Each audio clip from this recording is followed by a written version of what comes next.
are muscle cars, 400 cubic inches, horsepower to match, and enough torque to leave the competition in the dust.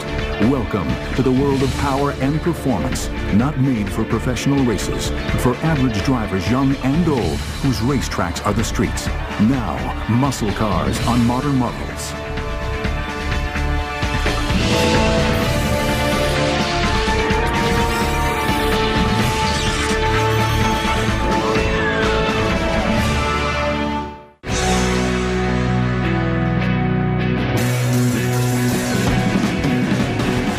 To a muscle car owner, this is what it's all about.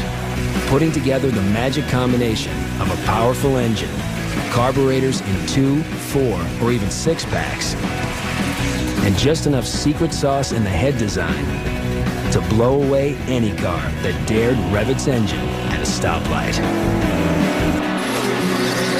It's hard to believe, but in the early 60s, most of that muscle car magic could be bought right off the showroom floor.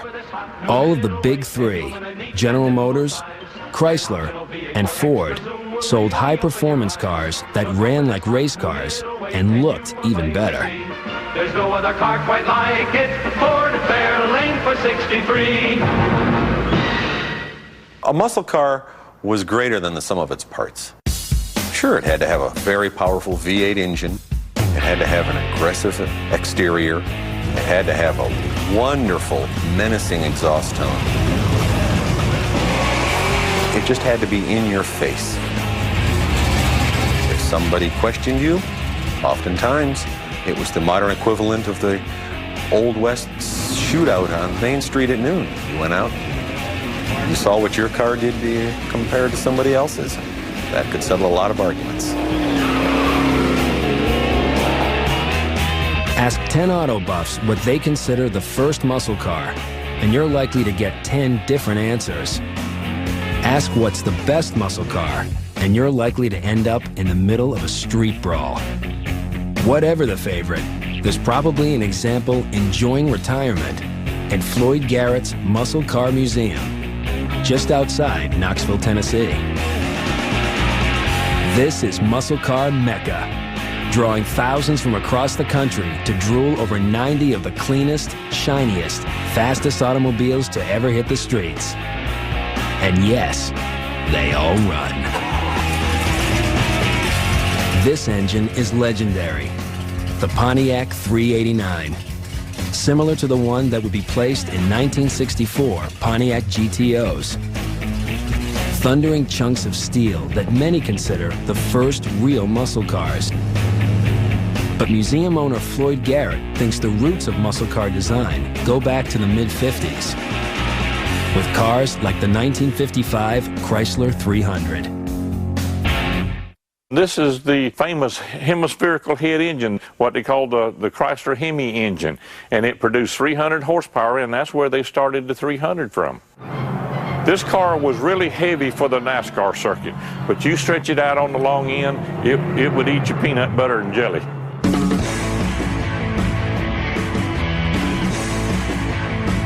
When it came to style and speed, Chevrolet was king in the late 50s.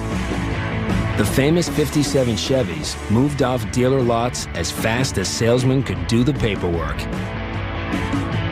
But the 58s broke new ground with a 348 cubic inch engine, 315 horsepower, that would lead the way to future high-performance power plants.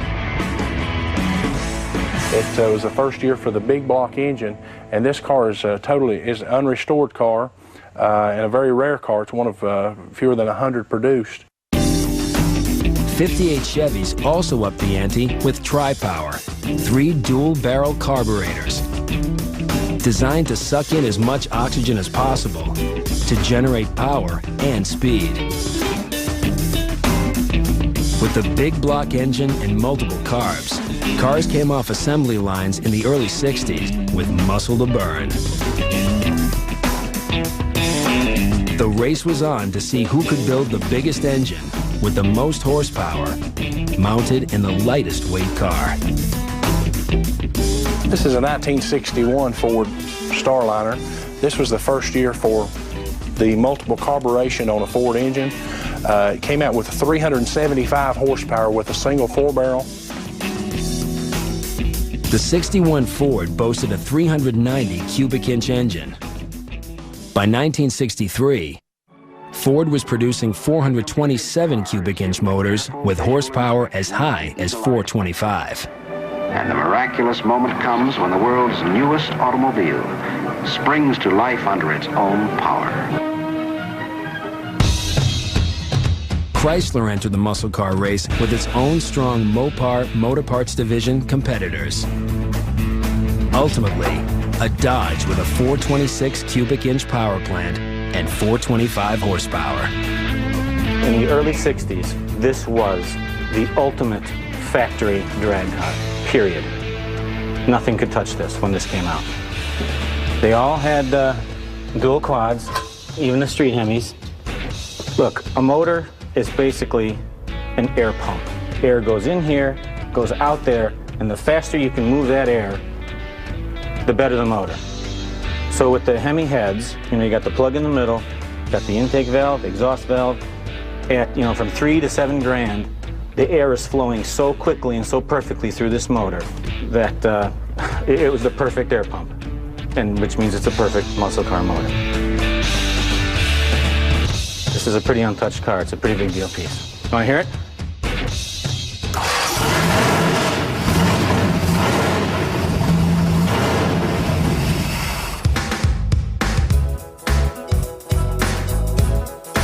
While all of these engine wars were being waged among Chevy, Ford, and Chrysler, a quiet revolution was starting in the Pontiac division of General Motors.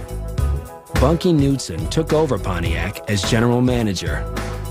He hired Pete Estes as chief engineer and a promising young designer named John DeLorean. Their goal was to change Pontiac's image dramatically.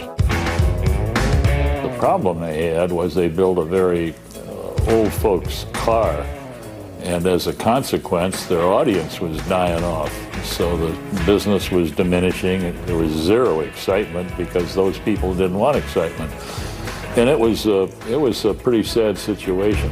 To get an image change off to a quick start, the trio of Knudsen, Estes, and DeLorean put together a couple high-performance engines that immediately caught the attention of muscle car buyers. Called Super Duties, they were available in 389 and 421 cubic inch configurations. This is a 63 Catalina with a 421 Super Duty. Unlike the 61 389 Super Duty, there's of course bigger cubic inch displacement and had the 2 4s with the aluminum intake manifold. It was rated at a conservative 405 basic horsepower. In the early 60s, car makers who wanted to sell their Super Duty high-performance street cars knew they had to put modified versions on the racetrack. There was no better way to sell a car than to have it win in front of thousands of race fans. The phrase, "win on Sunday, sell on Monday," became Detroit's mantra, and Pontiac's new Super Duties were winning big. I think one year we won 49 out of 53 stock car races in the country, so it was a thing to generate excitement for the division and to bring it into a younger audience. And as a consequence, we did lose all the old people, but we did wind up with with the young, more affluent customer, which is exactly where you want to be in the car business. Pontiac also added a design change that impressed young buyers. I came up with a concept just sort of accidentally of widening the tread, so that led to the so-called wide track Pontiac. I think we widened the tread about 4 inches and brought the wheels out to the sides of the car, and all of a sudden the car took a new planted look. It looked like it belonged on a road, not like a guy with a hat on that was too big for him. It was incredible how that little thing made such a giant difference. By 1963, Pontiac had joined the muscle car world as a major player. But a decision by General Motors management would shake up all of its divisions. and have a major impact on muscle car design. When we return, the death of GM race cars and the birth of the legendary GTO.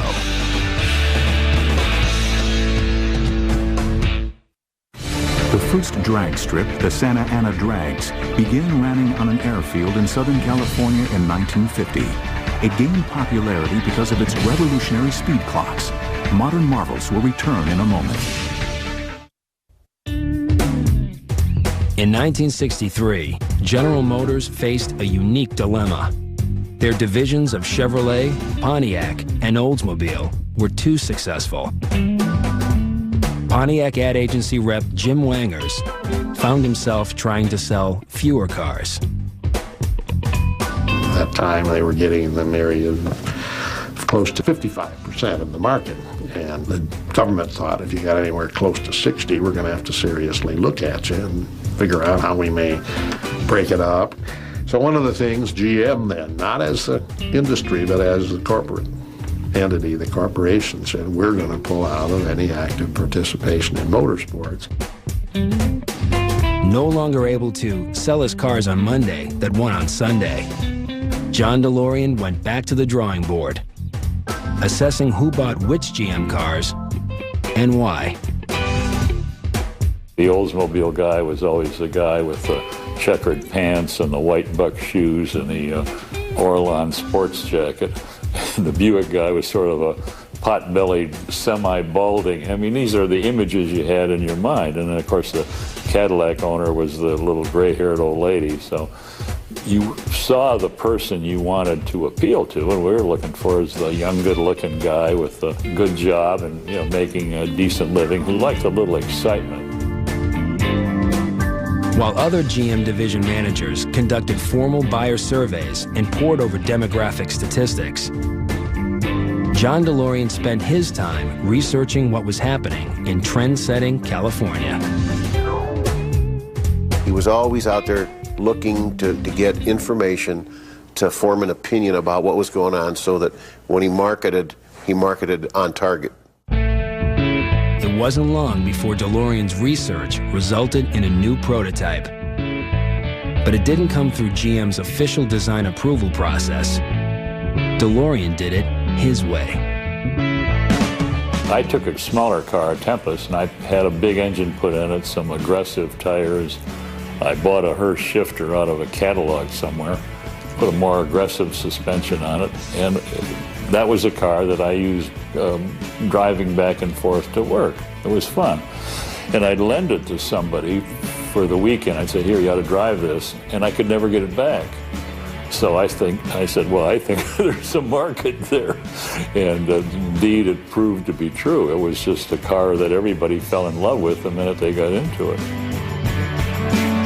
DeLorean decided to call his new car the GTO, Gran Turismo Homologado, a class of car designated by the Federation of International Automobiles, headquartered in France. At the time, the only other car designated GTO was the Ferrari. It really was a tribute to Ferrari. We weren't trying to copy it. It was a tribute to them because they were clearly, and they still are, you know, the best of the best. Jim Wangers was one of the chosen few to drive the prototype GTO. This thing was just drunk with torque, and so all you had to do was just stab it a little bit, and you had instant tire smoke and instant, rear end squeal and howl, and all of the things that really were a major contributor to the image of what performance and what automotive excitement was all about. Everybody was impressed with the GTO, except General Motors management. Suddenly, their flagship line, Chevrolet, had unexpected competition from within. Plus, the GTO violated a GM policy, allowing big, powerful engines to be placed only in expensive, full-size cars. DeLorean got around this restriction by offering the first GTOs not as specific models, but as high-end options on the midsize Pontiac Tempest, GM management told DeLorean that 1964 GTO production would be limited to a maximum of 5,000 cars, which had to be specially ordered by dealers. DeLorean and Wangers coaxed, cajoled, and begged dealers to order at least one of the GTOs. Within weeks, the cars rolled off delivery trucks across the country, and eager salesmen took them for a spin.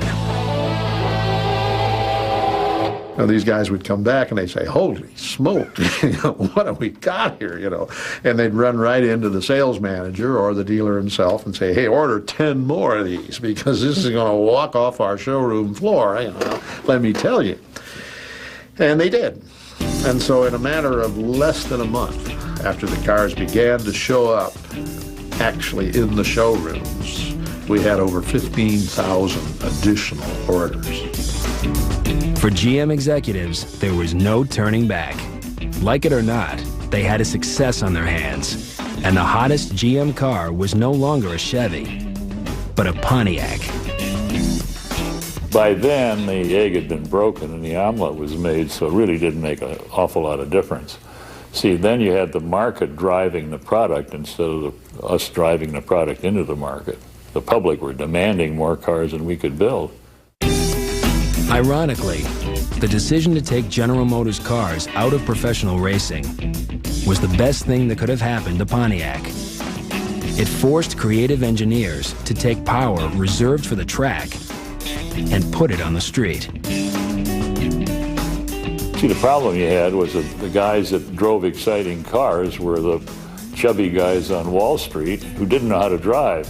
And the young people who really knew how to do it and got a shot out of it, got a high, couldn't afford them. Well, all of a sudden, you were putting a car in their hands that would run with about any car in the world at a very low price.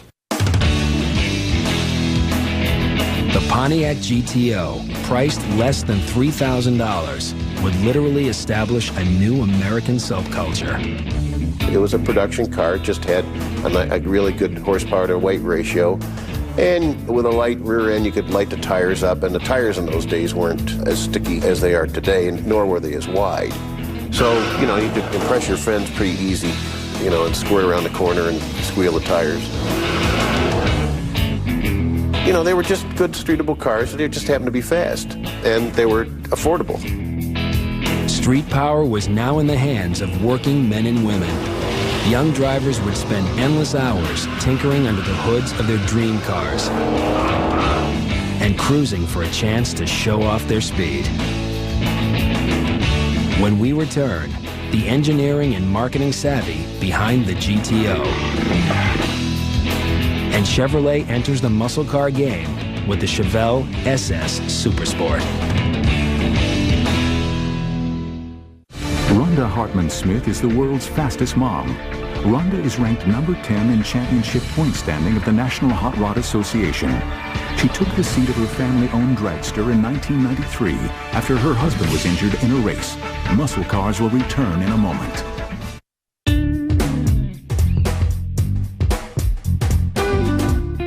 At Floyd Garrett's Muscle Car Museum in Tennessee, only one car is displayed with its body stripped away to reveal the mechanics underneath. It's a Pontiac GTO.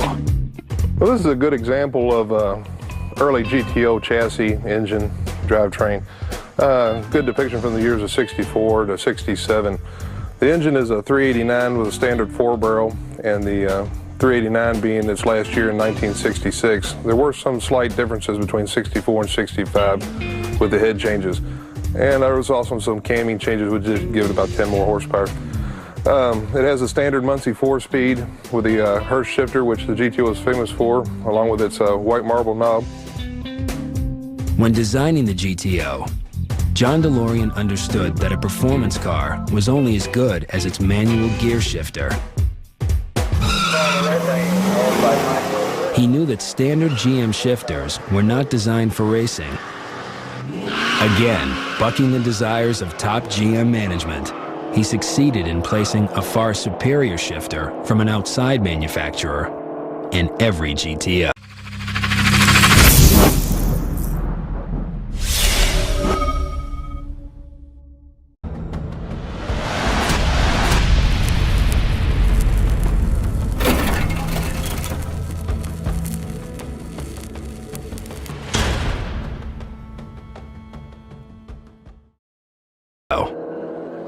We have the two shifters here as examples of factory production and an aftermarket production unit produced by the George Hurst Company.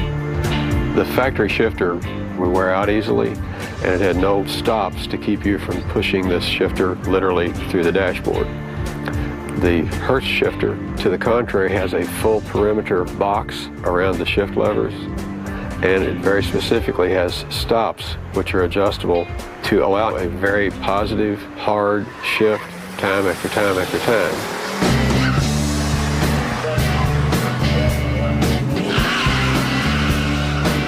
Following their debut in 1964, the annual increase in sales of GTOs was staggering. Model year 1964 sold more than 30,000. It happens every time. A guy goes out and gets a genuine Tiger, a Pontiac GTO that is, and guess who suddenly loves cats? In 1965, Pontiac adopted a Tiger campaign for the GTO, with catchphrases like, "For the man who wouldn't mind racing a Tiger if someone would only put wheels on it." 87,000 GTOs were sold in 1965, and 96,000 in 1966. GTO is really built for threading. When you pulled into a gas station, for example, and you said, "Hey, check my oil," the gas station attendant in those days, you didn't pump your own, would come over and raise the hood, and then all of a sudden, holy smoke, look at that. And if there was a little crowd around in the gas station, they all come over and say, "Holy smoke, that looked good. Is that powerful? 3 carburetor." That was part of the charm and part of the sales. The Tiger scores again. Pontiac GTO for 66, 6.5 liters of young Tiger. To what did the GTO owe such sudden loyalty and fame? First and foremost, it was one hell of a car. Extremely powerful and beautifully styled. Some design elements, however, may have looked like they were added for higher performance. In reality, they were not. GTO beefs up to 360 horsepower. One of the things that has been a tremendous misconception over the years is that this does not produce any ramming effect. It is not a true ram air type of assembly. In fact, other than a styling pleasantry, this is absolutely the stupidest place to put a hood scoop on this entire hood. And Pontiac knew it at the time. They did it basically for styling. And the reason why that is so stupid is because the airflow comes off the front of the car over this nicely shaped hood. And the faster you go, the more the air goes up higher. So when you get in speeds 45 to 50 miles an hour, this is absolutely a vacuum. You're not getting anything in there but cooler temperatures. You're getting no airflow whatsoever. For most GTO buyers, the fact that a hood scoop was non-functional was irrelevant. It looked really cool. Engineering designers recognized the value of image, and so did the GTO marketing team.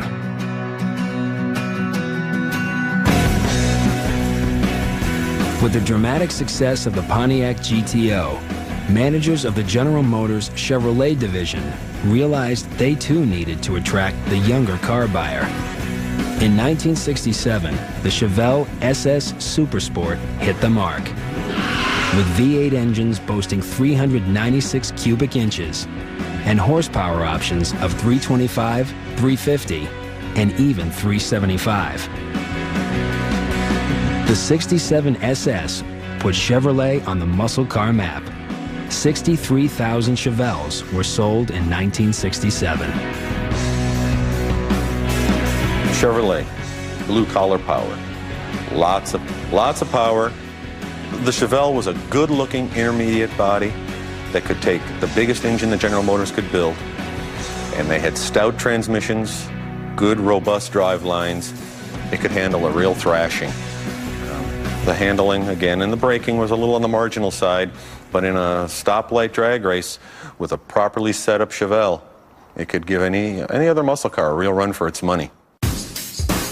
The General Motors Oldsmobile division also wanted into the Muscle Car Act, and so was born the 442. To To distinguish itself from the GTO and Chevelle, Oldsmobile emphasized better balance and engineering in its muscle car. Unfortunately, that meant more weight and consequently less performance. That's the demon of any race car, whether it's on the street or the strip. Weight is the enemy.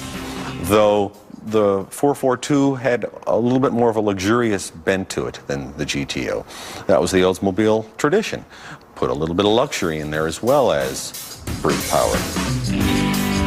Try as they might to compete with the GTO, when it came to muscle cars, the other GM divisions were continually playing catch-up to Pontiac in both performance and design.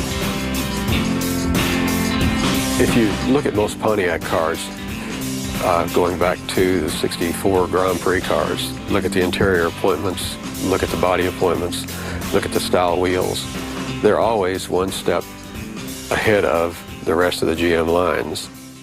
The other lines had their design engineers, which were very strong people, but they tended to walk the straight and narrow line, and John DeLorean did no such thing. With glowing reviews and the youthful image of a Tiger ad campaign, the GTO remained supreme. Even when a GM chairman decided Tigers were not fitting for the company's reputation. He snapped, so to speak. He finally said, "This is enough. I want this stopped. This is not an appropriate way for a General Motors division to portray itself." Pontiac changed its GTO Tiger image to a more sophisticated one, based on 3 simple words. This is the great one, the ultimate driving machine. And if you don't know what that means, you're excused. We took the letters GTO and turned them around a little bit, and we called the car the Great One, or was TGO. And fortunately, it was successful. It worked. You know, the market realized we weren't being literate, but it was, in fact, the Great One. And so the GTO then became known as the Great One. The Great One is bucket seats, carpeting, and a walnut-styled instrument panel. The Great One is Pontiac GTO for 1967. Isn't it time you decided to ride the wide track winning streak? Ride the wide track winning streak. Ride the wide track Pontiac. Just as the power of the GTO appealed to men, its style appealed to women. No woman minded being seen behind the wheel of anything known as the Great One. But just as the sophisticated new ad campaign caught on, car buyers themselves came up with their own nickname. The young people who had these cars, you know, they felt that what's the closest word that the letters GTO spell? And that was GOAT. For some reason, it came out of the market enticed the owners themselves, and they began to nickname the car the GOAT.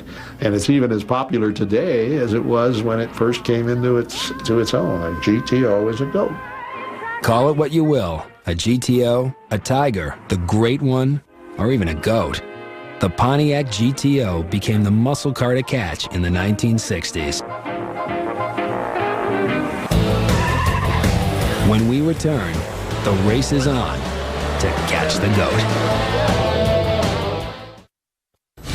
Theories of where the term drag racing began are varied. Explanations range from a geographical location, a drag was a city's main street, to mechanical. To drag the gears meant to hold the transmission gear longer than normal. Modern marvels will return in a moment.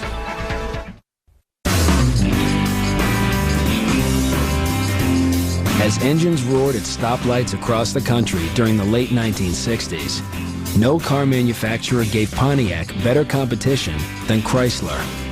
Mopar put out a line of performance add-ons that had muscle car owners spending endless hours in their garages, getting every last bit of power and speed out of already awesome power plants under the hood.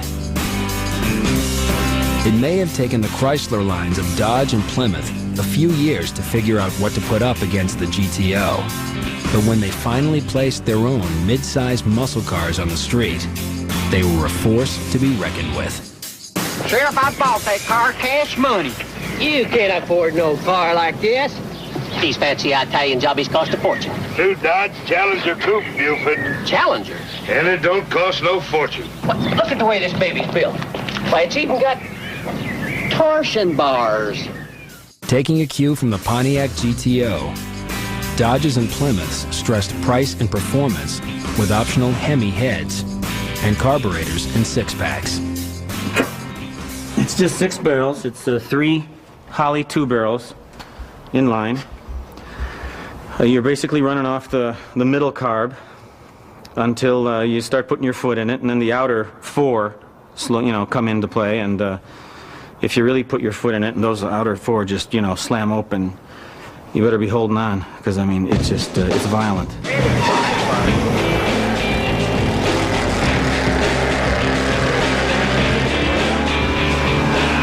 For those muscle car lovers who didn't want to deal with the complexity of Hemi engines, Chrysler had another power player waiting in the wings, the Plymouth Roadrunner. This is a 69.5 Roadrunner 446 pack, and on the street these engines were rated at 390 horsepower, which a Hemi was 425. But unless you were one of the factory teams or somebody that could really tune up a Hemi, which was temperamental, these cars would pretty much eat a Hemi's lunch on the street.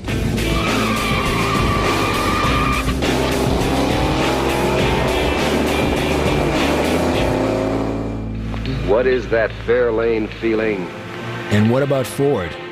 What did it produce to compete with the GTO? Some describe it as a noticeable quickening of the pulse. The powerful Fairlane GTAs and Torinos were adapted from the racetrack for street use. Chuck Folger was a Ford engineer at the time when Fairlanes and GTOs raced head-to-head on the street.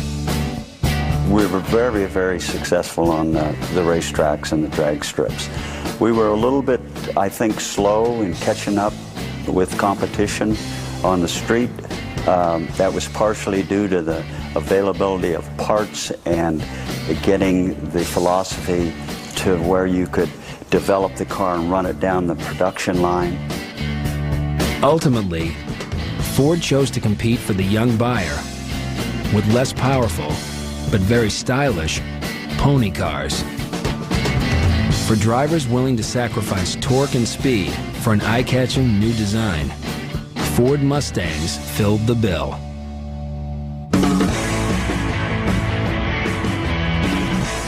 Stock models couldn't come close to keeping up with the GTOs.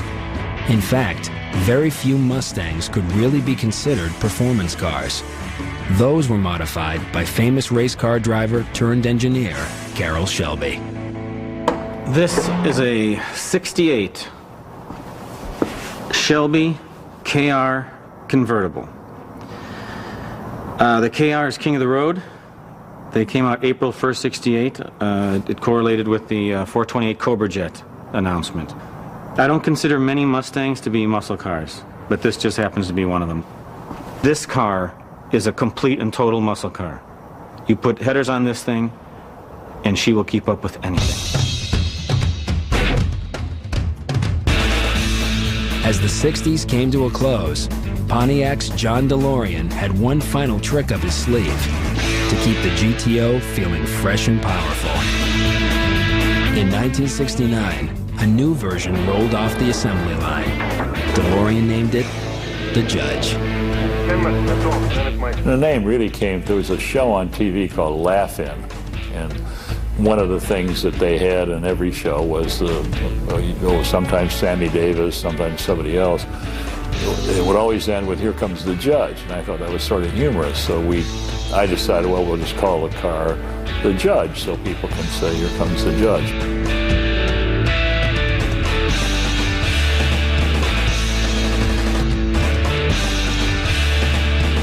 Although the Judge was available in a variety of colors, its signature was Carousel Red, a very bright reddish orange. This GTO was definitely a high-profile car, designed to be noticed. In true Pontiac form, however, the Judge continued to contain new innovations. Higher-end models boasted a redesigned form of ram air that could pump up performance.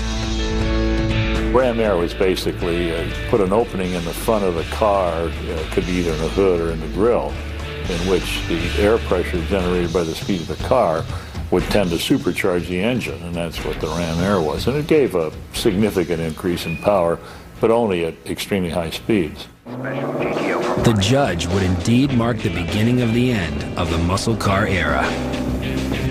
When we return, why high-performance cars stopped being made, and how modern muscle car lovers continue to keep the dream alive.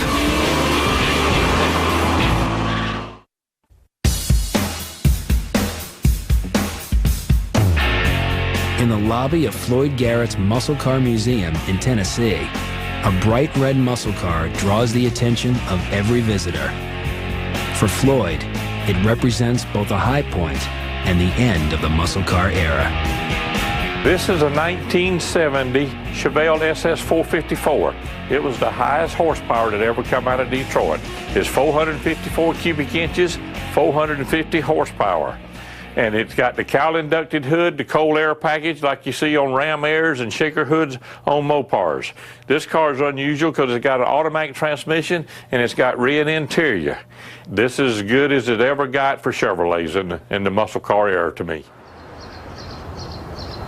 Shortly after the last 1970 Chevelles rolled off the assembly line, muscle cars began declining in popularity. The first sign of change came from insurance companies. The insurance started to escalate, and pretty rapidly. They were cars that seemed to have a higher rate of accidents and a higher degree of damage than ordinary cars. The gasoline shortage of the early 1970s suddenly made gas-guzzling muscle cars less appealing. Government regulations to eliminate leaded gasoline and reduce emissions further affected the market. As years passed, high-performance engines were still available, but they were no longer within reach of a working man's budget. The difference was that the GTO was priced in a level at the, if a daddy wanted to do something nice for his son or daughter, he could buy him one to go to college with or for his last year of high school or whatever, because it wasn't a lot of money. By the early 1970s, the only reasonably priced muscle cars were those sold on used car lots. A 67 GTO, $1,525, ready to roll. Those fortunate to have purchased and restored one of these bargains now have cars worth anywhere from $20,000 to $100,000. Those who sold their muscle cars for peanuts years ago not only missed out on the money, but the satisfaction of having a car they can actually fix. I do miss the era. I miss the ability to pop the hood and pull the engine apart, and put it back together, and turn the key, and it runs better than when I started. I miss not being able to do that with a new car. Happily, however, for many true lovers of vintage muscle cars, the era has not ended. Drag strips across the country regularly hold events, allowing anyone with a mind to race to fly down a quarter-mile track. Street racing may be illegal, but there are many opportunities to test a car's performance in a safe, controlled environment.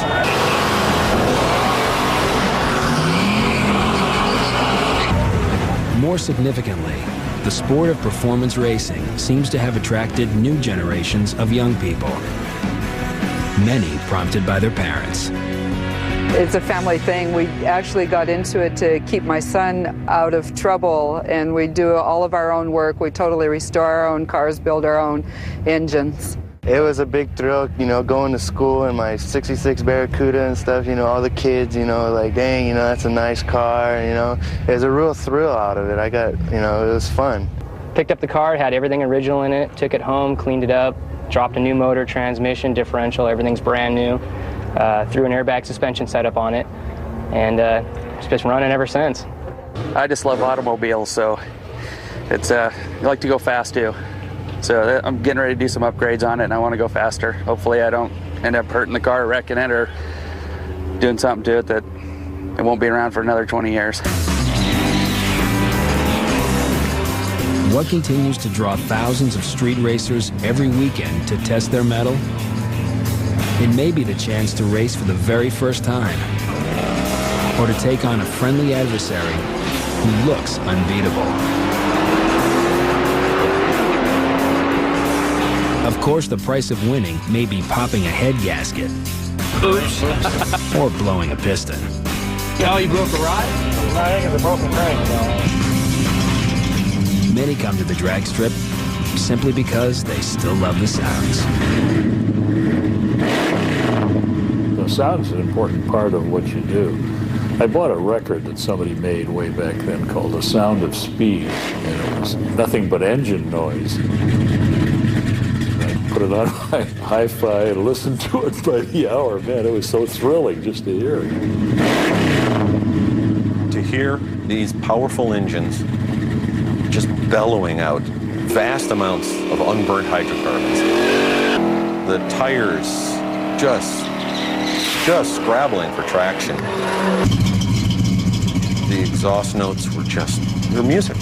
To anyone that grew up in that era, that's the sound of our childhood.